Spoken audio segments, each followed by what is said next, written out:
कांग्रेस की महासचिव कुमारी सैलजा ने बीजेपी को निशाने पर लिया है। कहा है कि बीजेपी प्रोपेगेंडा चला रही है जिसे जनता जान चुकी है। जी मीडिया से एक्सक्लूसिव बातचीत में कुमारी सैलजा ने विधानसभा चुनाव लड़ने की इच्छा जताई है। कहा है कि चौधरी बीरेंद्र सिंह ने कांग्रेस में आने से पार्टी को और मजबूती दी है। कांग्रेस नेता कुमारी सैलजा इस वक्त हमारे साथ है। तमाम पहलुओं पर इनसे बातचीत कर लेते हैं। सैलजा मैम, पहला सवाल यही कि जिस तरह से लोकसभा चुनाव का बिगुल बज चुका है, क्या स्ट्रेटेजी कांग्रेस की है और कब तक टिकटें अनाउंस होने की उम्मीदें हैं?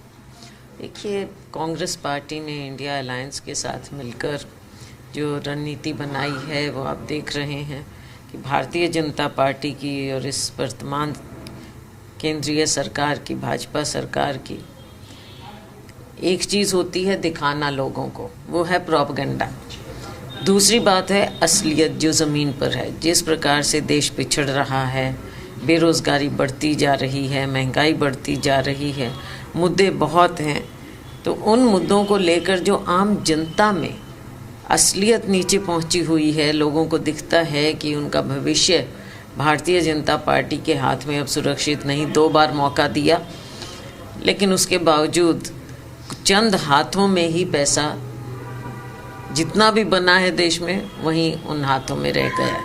तो आम जनता को कुछ मिला नहीं है। आम लोगों को, किसी भी वर्ग को आप देख लीजिए, तो आज एक बदलाव की स्थिति देश में नज़र आती है और लोग चाहते हैं कि बदलाव आए और कांग्रेस पार्टी इसमें अग्रणी है। हमें पूरा विश्वास है कि राहुल गांधी जी की मेहनत के बाद, जो उन्होंने इतनी मेहनत की है पूरे देश भर में, और कांग्रेस के जो न्याय हम लोगों को वायदा कर रहे हैं, उसके हिसाब से लोग ज़रूर अपना विकल्प कांग्रेस में ढूंढेंगे। लेकिन जिस तरह से अगर चर्चाओं के बाजार की बात करी जाए तो आपका नाम भी सिरसा से काफ़ी आ रहा है सामने। हालांकि आप हाईकमान पर हर बार बात छोड़ते हैं, लेकिन क्या लगता है अगर सिरसा से या अम्बाला से कहीं से भी ऑप्शन मिला तो मैदान में उतरेंगे मैम?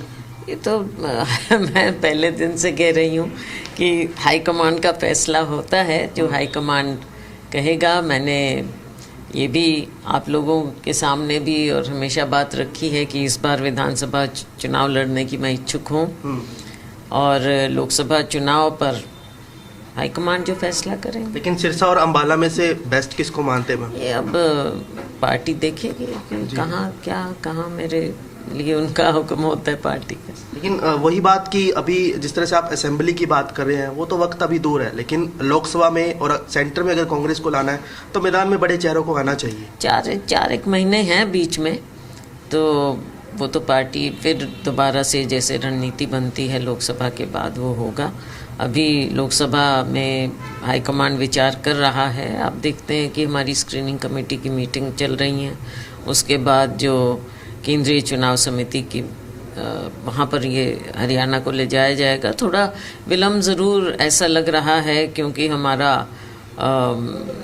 आखिरी चरण में, आखिरी से एक पहले मई में है चुनाव, मई के आखिर में, तो शायद इसलिए थोड़ा सा दूसरे राज्यों को जहाँ पहले चुनाव है वहाँ प्राथमिकता दी जा रही है। लेकिन मुझे उम्मीद है कि जल्दी ही हाईकमांड हमारे हरियाणा के लिए भी फैसला करेगा, क्योंकि अब दूसरी पार्टियों के तकरीबन हो गए। लेकिन प्रदेश प्रभारी दीपक बाबरिया आपका नाम और दीपेंद्र का नाम साफ कह चुके हैं, स्टेटमेंट उन्होंने दे दिया कि आएंगे मैदान में। देखिए, बाबरिया जी जो भी कहते हैं वो उन्हीं वो ही बता पाएंगे, लेकिन एज इंचार्ज हम कहीं भी, जब तक केंद्रीय चुनाव समिति फैसला नहीं करती तब तक हम अपनी ओर से, क्योंकि हम भी अलग अलग राज्यों में कार्य देखते हैं, तो जब तक केंद्रीय चुनाव समिति फैसला नहीं करती है तब तक हम अमूमन ऐसी बातें पब्लिक में ये नहीं बोलते हैं। बाकी वो जिस हिसाब से वो बोल रहे हैं वो उनको बेहतर मालूम है। मैम, हरियाणा की अगर बात करी जाए तो जिस तरह से बीजेपी और जेजेपी अब अलग अलग हो गए हैं, ये अब दावा दोनों ही कर रहे हैं कि हम 10 के 10 पर लड़ेंगे। स्ट्रेटेजी में चेंजेस इनके कितना इम्पैक्ट मानते हैं?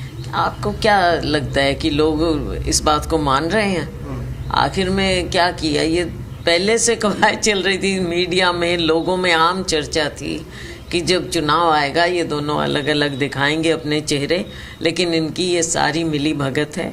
कोई ना कोई बहाना, कहाँ गए, अगर बात होती ना इनका कभी कॉमन मिनिमम प्रोग्राम बना, ना पेंशन की बात हुई, ना किसान की, कोई भी तो नहीं। आप देखिए उधर अकाली दल ने तो अपना नाता तोड़ा, वहाँ भी जो भी बात हुई वो अलग, लेकिन वहाँ किसानों के मुद्दे पर नाता टूटा।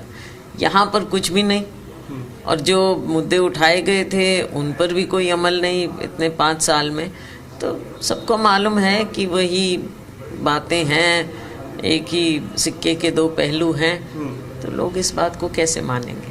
वीरेंद्र सिंह भी कांग्रेस में आने की चर्चाएं उनकी चल रही है, उनके बेटे आ चुके हैं, और वीरेंद्र सिंह भी साफ तौर पर जेजेपी को लेकर यही कह रहे हैं कि बेंच पर बैठने वाली दूसरी टीम है। तो वीरेंद्र सिंह अगर कांग्रेस में आते हैं उससे कितना एक तरह से बूस्टअप मिलने की संभावना? नहीं, देखो उनके बेटे तो आ ही गए हैं, तो औपचारिकता की बात है। और जो वीरेंद्र सिंह कांग्रेस पार्टी के बहुत पुराने दिग्गज नेता रहे हैं, सब जानते हैं। अब जिन भी कारणों से ये पार्टी छोड़कर गए, जो भी है, लेकिन आज के दिन हम स्वागत करते हैं। और विजेंद्र सिंह जी को खुद हाईकमांड के लेवल पर, हमारे राष्ट्रीय अध्यक्ष के लेवल पर ज्वाइन करवाया गया है। तो मुझे पूरा विश्वास है कि फिर से कांग्रेस पार्टी, जो हमारे साथी छोड़कर गए, वापस आए। हमने खुला निमंत्रण दिया हुआ है कि और भी लोग, लाइक माइंडेड लोग आएँ और पार्टी में ज़रूर मिलजुल कर हम चुनाव लड़ें, तो और मजबूती से हम लड़ेंगे। ब्रजेंद्र सिंह के लिए भी हिसार सीट से दावा किया जा रहा है मैम, गृह क्षेत्र आपका है, हिसार सीट में अगर ब्रजेंद्र आते हैं तो भारी पड़ेंगे मैम? देखो वो यहाँ से वर्तमान में एमपी हैं और सिटिंग एमपी हैं, हाईकमांड के माध्यम से आए हैं, और इनका परिवार भी, ये भी यहाँ से मजबूत रहे हैं, इसमें कोई दो राय नहीं है। चलिए शुक्रिया। तो कुल मिलाकर कई पहलुओं पर कुमारी शैलजा ने खुलकर बातें की और सीधे तौर पर खुद के चुनाव लड़ने संबंधित जो फैसला है वो हाईकमान पर छोड़ा है। बहरहाल चुनावी रण अब सज चुका है और क्या क्या आगे होगा ये तो देखने वाली वक्त बताएगा, लेकिन इतना तय है कि कांग्रेस अपने पूरे मुद्दों को लेकर इस लोकसभा चुनाव में उतरती नजर आएगी। कैंपस राजेंद्र कुमार के साथ रोहित कुमार, जी मीडिया, हिसार।